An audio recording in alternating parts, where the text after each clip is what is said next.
En el capítulo de hoy vamos a hablar acerca de las medidas de tendencia central. Entonces vamos a tener que estas medidas nos ayudan a resumir toda la información que nosotros podemos obtener a través de la muestra mediante un solo número.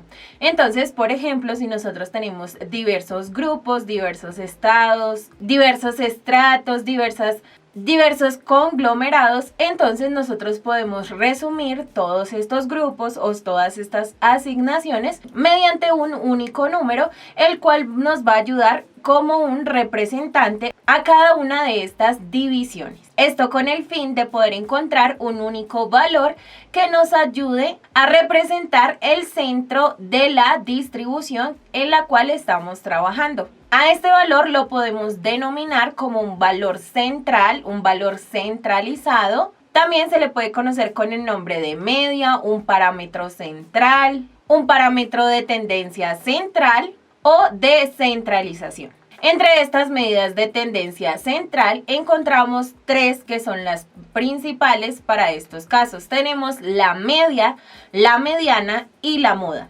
Para nuestra clase vamos a hablar acerca de la media. Entonces vamos a tener que la media es el promedio aritmético y además vamos a tener que para poder calcular la media se debe tener en cuenta si se están analizando datos agrupados o datos no agrupados.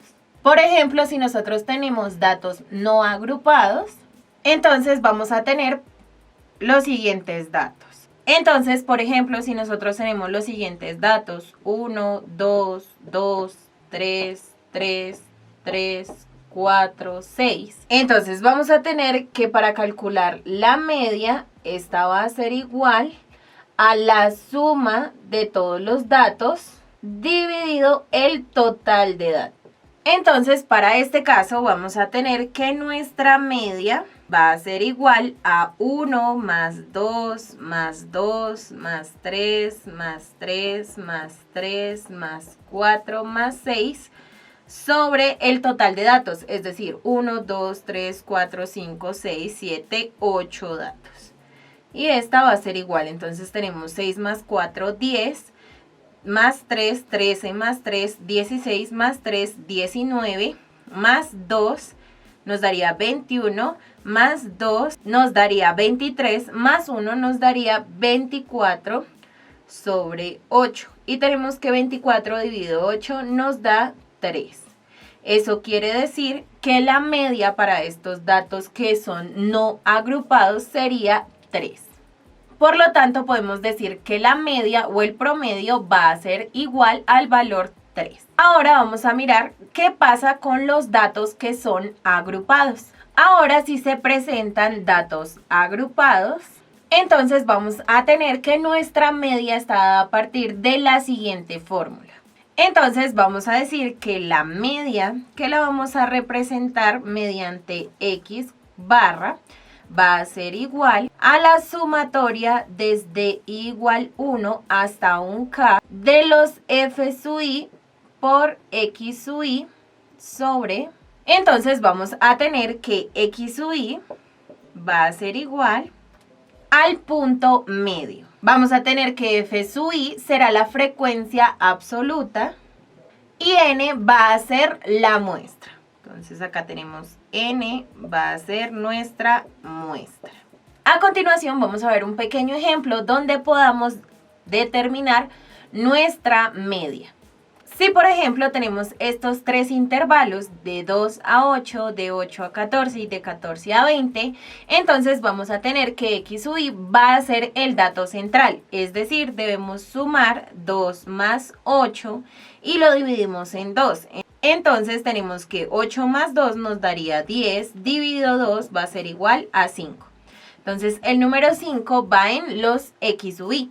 Nos daría como punto medio 11 y 14 más 20 nos daría como un punto medio 17. Ahora los f sub i son la cantidad de veces que se repite algún número que esté en este intervalo. Por ejemplo, si en nuestra muestra dice los datos 3, 4, 5, 7. Eso quiere decir que hay 1, 2, 3, 4 datos en este intervalo. Entonces acá tenemos f sub i, va a ser la cantidad de datos que hayan en cada uno de estos intervalos. Por ejemplo, si tenemos 8, el 8 ya no se sitúa en el primer intervalo, sino en el segundo intervalo. Entonces, f sub i son la cantidad de veces que se van a repetir nuestros datos. Entonces, f sub i va a ser la cantidad de veces que encontremos los datos en este intervalo. Ahora vamos a calcular x sub i por f sub i. Entonces vamos a tener que será 5 por 4, es decir, 20. 11 por 3 sería 33. Y 17 por 5, que va a ser igual a 85. Ahora vamos a calcular nuestra media. Entonces vamos a tener que la media o el promedio va a ser igual a la sumatoria desde igual 1 hasta acá de nuestros f sub i por x sub i sobre n. Entonces, para este caso vamos a tener que la media va a ser igual a la suma de cada uno de estos x sub i por f sub i, es decir, 20 más 33 más 85 dividido el tamaño de nuestra muestra. Para este caso, entonces, vamos a tomar que nuestra muestra era de 20 personas. Entonces, tenemos n igual a 20 y de acá vamos a realizar la suma. Entonces, tenemos 20 más 33 nos daría 53 más 85 sobre 20. De acá vamos a tener que 53 más 85, entonces tenemos 5 más 3 nos daría 8 y 8 más 5 nos daría 13 sobre 20. Por tanto, vamos a tener que nuestra media va a ser igual a 6.9. Entonces ese será el valor de nuestra media o de nuestro promedio. Esto para el caso de datos agrupados. En el capítulo de hoy viste una de las medidas de tendencia central, la cual es la media. Para nuestro próximo capítulo vamos a hablar acerca de la mediana.